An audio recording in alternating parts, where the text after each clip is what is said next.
Muling naghatid ng hustisya ang Eastern Police District matapos arestuhin ng Mandaluyong City Police Station ang number 3 most wanted person sa antas ng istasyon kaugnay sa paglabag sa Anti-Trafficking in Persons Act. Isinagawa ang operasyon noong Enero 11 sa Barangay Pag-asa, Mandaluyong City sa bisa ng warrant of arrest laban sa suspect na sangkot sa kasong trafficking na may kinalaman sa menor de edad.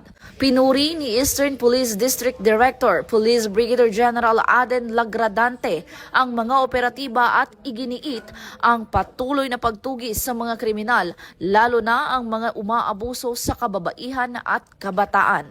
Ito ang patunay ng walang humpay na pagsisikap ng PNP sa ilalim ng bagong PNP para sa bagong Pilipinas, serbisyong mabilis, tapat at nararamdaman.